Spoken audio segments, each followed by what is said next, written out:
Good morning sa inyo mga kababayan, saan man po kayo naroroon. Welcome po muli dito sa Kape at Balita sa Radyo Pilipino UK. Hanggang anumang planong gawin, anumang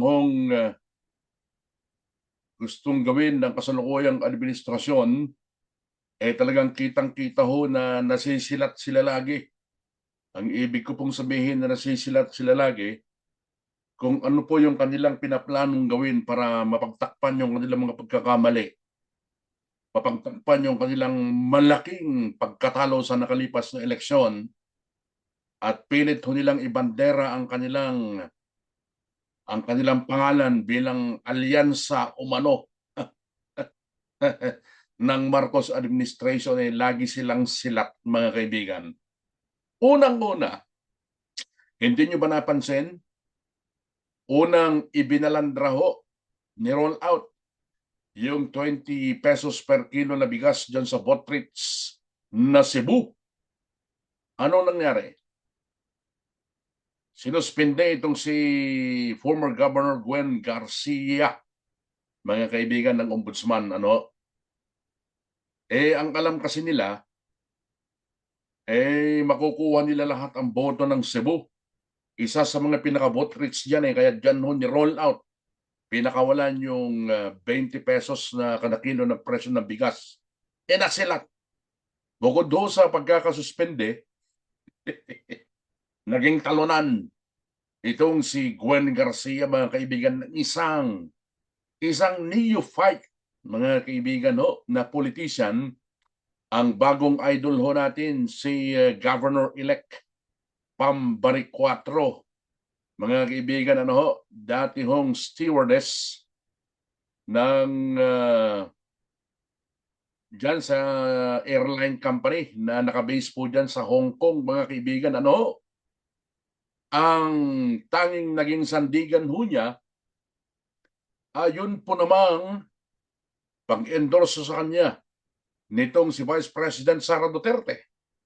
At ang isa, ito yung pinakamatindi, talaga itinatak niya sa kanyang isipan kung ano yung ginawa ni dating Pangulong Rodrigo Duterte, mga kaibigan. Idol niya kasi itong si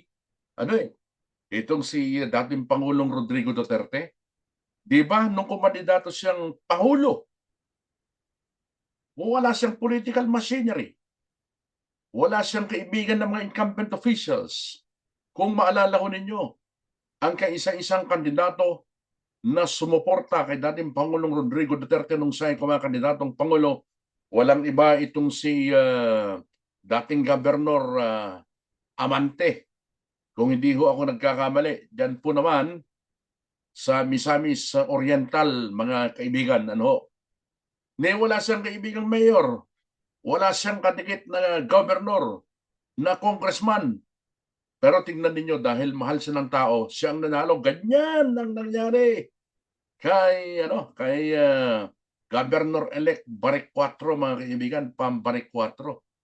Walang kaibigan na mga incumbent officials, walang political machinery, sabi nga niyo. Mga 1/8 lang ng kabuuang budget ng incumbent ang budget niya nung siya ay mangampanya. Nagagawa naman pala talagang ganun Nanalo pa. Giant Slayer ang tawag sa kanya, mga kaibigan. At ang isa pang insidente ng pagkasilat nitong administrasyon na ito nagmamagaling at nagmamadali, hindi mapakali. Itong si dating Senadora Laila De Lima, hindi pa naman ipoproklama, mga kaibigan, na nanalo dahil siya yata yung first nominee, kung hindi ako nagkakamali, ng Makabayang Liberal o ML party list dyan sa Congress. Ipinangangalandakan na siya ay interesado na magiging isa sa mga prosecutors ng impeachment trial ni Vice President Sara Duterte dyan po naman sa Senado. Bukod sa kanya, umarangkada din sa pagmamadali itong nominee ng Akbayan Party List, itong abogadong si Ciel Jokno, mga kaibigan. Ito, isa yung pareho silang nagsabi, mga kaibigan, na sila po ay tinawagan mismo nitong si Speaker Tambaloslos. Ibang klase, ano? Talagang nawawalan na ho ng delikadesa itong gobyernong ito. Mismo ang Speaker of the House, nawala na ho yung delikadesa doon dahil oposisyon tong mga ito eh. Hindi naman nila ka-line up to eh. Hindi nila kalinya itong dalawang to. Pero si Tambaloslos ang unang tumawag sa kanila, baka maging interesado kayo na mapasama doon sa prosecution panel para sa impeachment. Anong tingin niyo doon? Nawalan ho ng nawalan ng dignidad. Napakababa ng level ng liderato ng Kamara kapag gano'n. Nawala ho yung demarcation line ng administrasyon at ng oposisyon. Hindi naman maka-administrasyon itong dalawang to. Pero tinawagan ni Speaker Tambaloslos itong dalawa. At anong sinabi niya? Ayan, this is not about targeting individuals. This is about fulfilling our constitutional duty with integrity. Ipapatawa naman tong speaker nyo talaga eh. Anong integridad mo dyan, speaker? Ha? Pinaliwala mo. Talagang you cross the line, ika nga.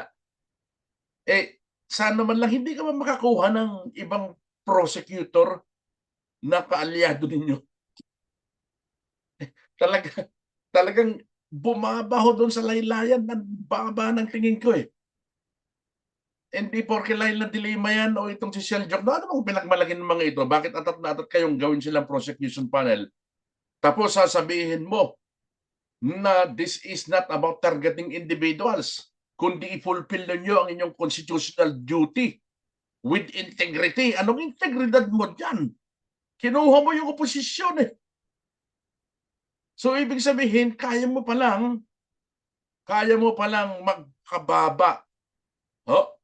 Kaya niyang magpakababa, mga kaibigan, para lamang makuha yung puwersa kahit hindi nila kaalyado para pagkaisahan itong si Vice President Sara Duterte. Yan ang target niyo. Sasabihin niya, this is not about targeting individuals. Bakit magkabilang panig kinuha mo na para magiging prosecution panel ninyo? Ay talaga naman, ibang klase, nagpakababa man lang kayo ng napakababa. Masyadong mababa ang tingin ko, mga kaibigan. Inamin mismo nila yung Ladilimo, got a call from the speaker just an hour ago. Siguro mga isang araw na daw, I answered yes to the suggestion or offer to be part of the prosecution panel. Hindi alam ni Dilima, mga kaibigan.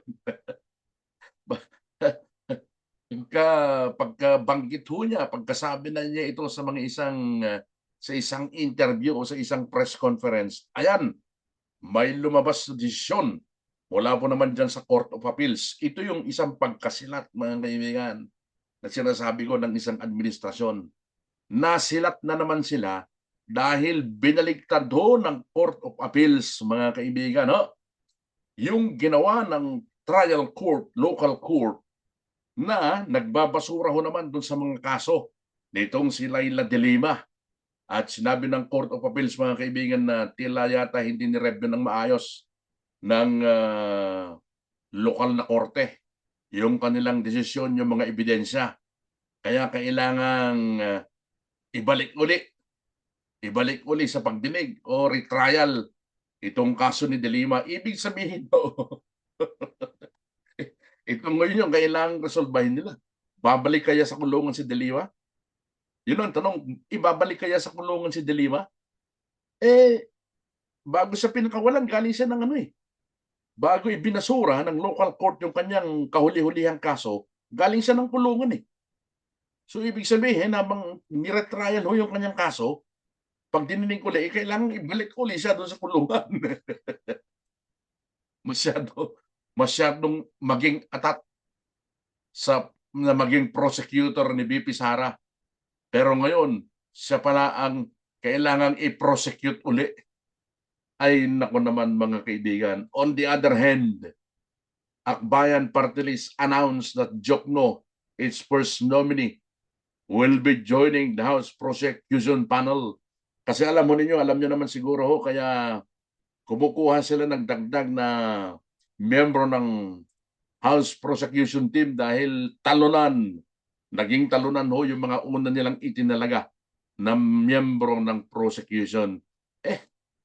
Sabi ko naman sa inyo, kahit sinong legal luminaries, kahit na sino mga abogado de Campanilla, o kahit na sino pang abogado de Batingao, ang idagdag ninyo dyan sa inyong prosecution team, magdedepende pa rin yan sa magiging komposisyon ng 20th Congress ng Kongreso at ng Senado, mga kaibigan. Nandun sa komposisyon, wala sa galing, wala sa talino ng inyong mga prosecution team, mga kaibigan. Magdedepende pa rin dyan sa mga magsisilbing husgado, mga senador. Diyan po naman sa impeachment trial, diyan po naman sa Senado, mga kaibigan, na ang alam ko ay magsisimula na po sa buwan ng Hulyo. Once na magsimula na po yung 20th Congress, mga kaibigan, tingnan nyo naman kung gaano kalakas yung mga kandidato ng PDP. Bagamat hindi ho sila nanalong lahat, pero tignan ninyo ang agwat, tignan ninyo ang bilang ng mga nangunguna ng mga senador, mga kaibigan, under PDP. Especially, ang number 1 itong si Senador Bongo. 27 million mahigit. Kasaysayan ito sa mga senador ng Senado. Siya ang may pinakamalaking boto na nakuha sa kasaysayan ng Senado. Itong si Senador Bongo, mga kaibigan, gayon din si Senator Bato. Biruin ninyo, naungusan pa ni Senator-elect Rodante Marcoleta. Itong si Ping Lacson at si Tito Soto, mga kaibigan. Yun ang akala natin na bumabalandra na laging number 1. Diyan po naman sa nakalipis na mga survey na itong si Erwin Tulfo, tingnan niyo, bumagsak na. Bumagsak na yata sa pang-5 o pang-6 kung hindi ako nagkakamali. Ibig sabihin yung lakas, mga kaibigan, ng puwersa. Yung lakas ng puwersa ng PDP. Lakas ng puwersa ng mga Duterte. Matinding paderho yan, hindi basta-basta kayang gibain, mga kaibigan. So, ayan, nagmamadali sila. Nagmamadaling maging bahagi ng prosecution. Nasilat yung isa. Yung isa nasilat din. Tapos tingnan niyo, magulo ngayon yung 20 pesos, mga kaibigan. Yung 20 pesos per kilo na ipinangangalandakan ng Department of Agriculture at ng kasalukuyang gobyerno na ni-roll out nila unang-una dyan sa Cebu at sa susunod daw ng mga araw o mga linggo, ikakalat na po sa buong bansa. Pero negative po ang dating. Ngayon lang, nanonood ako ng balita kanina lamang, ang daming nagre-reklamo Kasi puro sila press release na ibebenta na rin ng 20 pesos per kilo na bigas sa isang lugar, partikular dyan sa Metro Manila. Pagdating ng mga mamimili, wala silang mabili. Dahil nagkakaunahan na. May mga nauna, uubos na yung supply. Kakayanin kaya ng gobyerno ito? Hindi ba malinaw ito, mga kaibigan, na ito ay pang-akit lamang ng kasalukuyang administrasyon doon sa mga butante? Dahil ni-roll out nila ito nung bago mag-eleksyon Puro mali talaga ang ginagawa nitong gobyernong ito, mga kaibigan. Ang dami pa rin nagtatanggol. Ang dami pa rin nagtatanggol sa mga maling ginagawa ng kasalukuyang administrasyon. Ayun ako, sana magising ho kayo, mga kaibigan.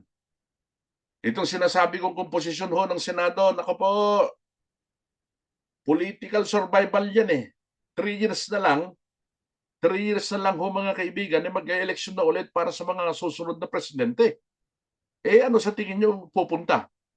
Kanino pupunta yung mga kasalukuyang senador? Sino ba ang pinakamalakas ngayon? Sige nga, magpasurvey kayo kung sino yung pinakamalakas na magiging Pangulo ng Bansa, susunod na Pangulo ng Bansa. Kanino pupunta ngayon yung mga senador? Doon sa patapos na? O doon sa paupo pa lang na masyadong malakas? Political survival yan, mga kaibigan. Political butterflies yung mga politiko eh. Oh, hindi mo maasahan ang loyalty ng mga yan. Kung sino yung nakikita ho nila na pakikinabangan nila, 3 years from now, nagplano na ang mga yan. Yan ho ang tandaan natin. So itong sinasabi nilang impeachment na ito, nako sa tingin ko alanganin ho yan, mga kaibigan. So sa mga kaibigan ho, sa mga nakakapanood po nito, na hindi pa po nakakapag-subscribe sa atin po namang Kape at Balita YouTube channel ng Radyo Pilipino UK. Baka naman ho pwede makiusap sa inyo, isang subscription lang para makagawa tayo ng mas marami pang video katulad nito kung saan ho ihahayag natin yung mga tunay na nangyayari sa ating bayan para hindi ho tayo bulahin na mga politikong mambobola na naglipa na ho sa mga panahong ito, mga kaibigan. Sa magandang oras po sa inyo, saan man po kayo naroroon, pwede nyo rin akong i-add sa Facebook. Ako po ang inyong kaibigan. Ako po si Buddy Bernardino. Bye for now, folks.